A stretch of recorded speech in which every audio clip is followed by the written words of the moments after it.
La ilaha illallah Muhammadun Rasulullah alaihi salatullah wa alihi wal ahibba. La ilaha illallah. Ya, atau banyak juga sahabat-sahabat yang asing namanya di telinga kita. Kenapa? Karena memang sedikit kiprahnya yang tercatat dalam sejarah. Termasuk kisah sahabat yang akan kita paparkan pada malam ini adalah termasuk sahabat yang hampir tidak dikenal. Kenapa? Karena beliau termasuk sahabat-sahabat yang jajaran, sahabat yang miskin papa, termasuk orang-orang fakir.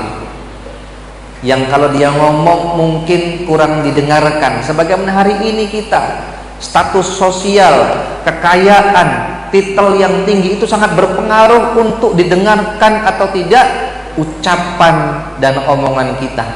Telunjuk seseorang bisa jadi sakti kalau dia punya kekayaan. Telunjuk seseorang bisa jadi sakti kalau dia punya kekuasaan. Tapi bagi orang-orang miskin papa, fakir, maka omongannya mungkin tidak diperhatikan, tidak didengarkan, tidak dipertimbangkan. Dan itulah umumnya orang dalam kehidupan dunia ini.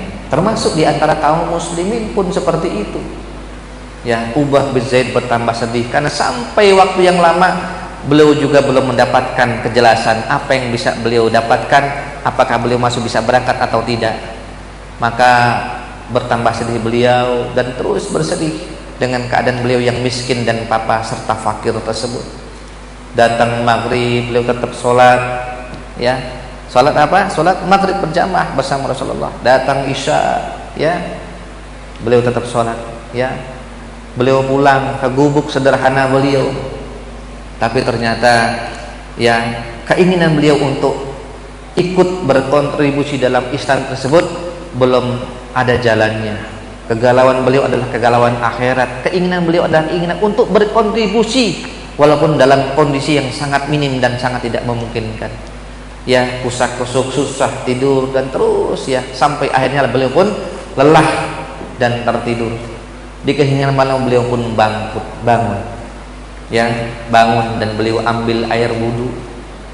Beliau ambil air wudu, ya, beliau ambil air wudu, ya, kemudian beliau sholat tahajud, sholat qiyamul lail, ya, sholat, ya, dengan khusyuk, ya, apalagi masih mengingat betapa berharap-harapnya beliau menjadi orang-orang yang diberangkatkan bersama pasukan kaum muslimin, namun belum mendapatkan jawaban dan kejelasan. Ya, ba'da sholat tersebut, Ulbah kemudian menengadahkan tangan dan berdoa kepada Allah Subhanahu wa Ta'ala dengan doa yang sangat menggetarkan hati dan menggoncang arasy. Apa doa beliau? Banyak permohonan beliau. Beliau ungkapkan keluh kesah kegalauan yang terus beliau ungkapkan. Ya, kadang-kadang kita ya mungkin kurang tepat. Lagi galau, kita bukanya medsos, diberitakan kegalauan kita, membuka peluang-peluang setan untuk masuk, yang bersimpatik sebatas mendoakan dari tulisan, yang tidak simpatik malah mungkin mentertawai kita. Ya, Ulbah mengeduh pada Allah Subhanahu wa Ta'ala dengan keadaan beliau. Di antara doa beliau, ya Allah, Engkau perintahkan kami untuk berjihad, Engkau perintahkan kami untuk berangkat ke Tabuk, sedangkan Engkau tidak memberikan aku sesuatu apapun yang untuk bekal berangkat berperang bersama Nabi-Mu. Engkau jadikan aku miskin, aku ridho ya Allah. Engkau jadikan aku fakir, gak punya apa-apa, aku ridho ya Allah. Tapi jangan pula Engkau halangi aku untuk berjihad bersama Rasul. Aku tidak mampu berinfak sebagaimana para sahabat-sahabat itu berinfak ya Allah. Aku tidak mengeluh, tapi jangan halangi aku untuk berjihad bersama Rasul-Mu ya Allah. Ya, karena ketidakmampuan aku untuk ikut berkontribusi dan aku tidak punya apa-apa selain muruah dan harga diri, maka di antara doa tersebut adalah ya Allah, persaksikanlah yang aku punya hanyalah harga diri. Maka mulai hari ini, mulai malam ini, aku infakkan harga diriku.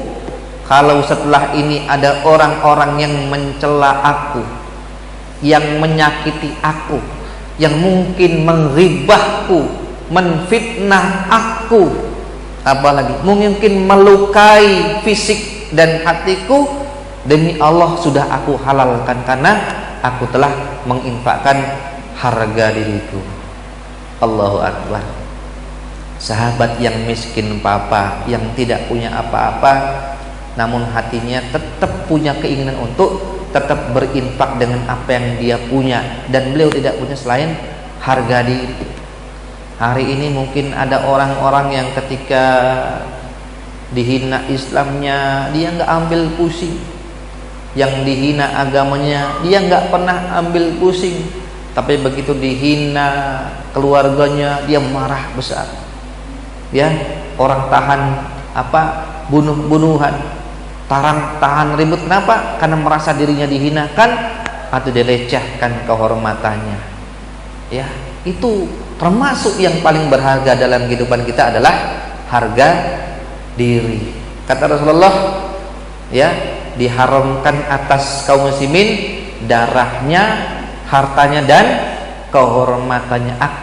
Aku infakkan harga diriku, aku infakkan kehormatanku di jalanmu ya Allah. Ya, sampai kemudian lelah dalam doanya, Ulbah bin Zaid pun tertidur lagi. Ya, sebagaimana biasa datang kumandang azan, beliau pun bangun lagi, bangkit lagi untuk menunaikan salat subuh bersama Rasulullah dan sahabat. Ya, salat subuh berjamaah bersama Rasul dan para sahabat.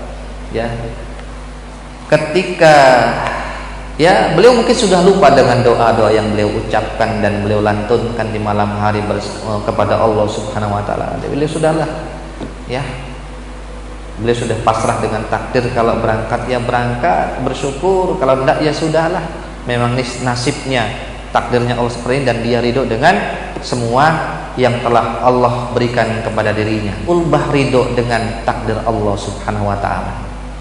Ya, maka ketika dia sholat bersama sahabat Rasulullah yang lain biasa, ya, maka selepas sholat ba'da zikir Rasul berbalik, ya, man yatasaddaqu, Rasul berkata dan bertanya, man yatasaddaqu bi shadaqatin maqbulatin fi hadhil lailah. Ya, Rasul tanya kepada semua sahabat semua, ya, siapa yang malam ini sudah berinfak dan ternyata infaknya diterima oleh Allah Subhanahu wa taala. Kenapa itu? Ternyata doa Ulbah tidak disia-siakan oleh Allah Subhanahu wa taala. Doa Ulbah menggoncangkan arasy. Doanya Ulbah menggetarkan langit dan diterima oleh Allah, dan Allah tidak ingin kisah Ulbah tersebut tidak diketahui oleh umat Rasulullah yang lain. Maka Allah utus malaikat Jibril memberitahukan kepada Rasulullah bahwa infaknya sedekahnya Ulbah diterima oleh Allah Subhanahu wa taala. Maka Rasul bertanya, man yatasaddaqu bi shadaqatin maqbulatin fi hadhil lailah, siapa yang telah berinfak pada malam hari ini dan infaknya diterima oleh Allah Subhanahu wa taala. Sahabat tengok gitu kan, ya, mereka biasa. Orang yang paling pertama dalam beramal, terdepan dalam beramal siapa? Abu Bakar As-Siddiq. Semua mata melihat Abu Bakar As-Siddiq. Kata Abu Bakar As-Siddiq, lastu, bukan saya tadi malam nggak infak, setiap kayaknya malam nggak infak. Melihat yang kedua, Umar bin Khattab, ya, Umar bin Khattab kan sudah sedekah tadi siangnya setengah hartanya, siapa tahu sedekah lagi gitu kan. Kata Umar, dia memberikan isyarat, bukan saya juga. Ya, mereka tengok lagi, siapa lagi kalau bukan Abu Bakar, bukan Umar, bukan, pasti Utsman bin Affan. Tadi siang sudah 200 uqiyah emas, ditambah dengan kuda, ditambah dengan unta, ditambah dengan kafilah dagang yang datang, dan disedekahkan semua berikut muatannya. Ya, Utsman bin Affan ahlinya sedekah. Mereka tengok Utsman, mungkin Utsman pun kasih aba-aba dengan bahunya, bukan saya juga. Ya, sahabat saling tengok, lihatlah Abdurrahman bin Auf, Talha bin Ubaidah dan sahabat-sahabat mereka saya melihat dan mereka mengatakan merasa tidak bersedekah, dan siapa pula yang menjamin kalau bersedekah pasti diterima oleh Allah Subhanahu wa taala. Maka tidak ada jawaban, hening para sahabat. Rasul kemudian berkata, "Ya Ulbah, taqaddam anta." Wahai Ulbah, berdirilah engkau, sungguh sedekahmu telah diterima oleh Allah Subhanahu wa taala. Semua sahabat kaget dengan perkataan Rasulullah. Ulbah, si sahabat yang miskin, yang nggak punya apa-apa, bahkan mungkin makan pun masih mendapat tumpangan darah sebagai seorang ahlus suffah, dia sedekah apa? Ya, maka dibeberkanlah bahwa sedekah yang tadi malam telah diterima oleh Allah Subhanahu wa taala, bahwa Ulbah telah bersedekah dengan kehormatan dan harga dirinya. Dia tidak punya apa-apa.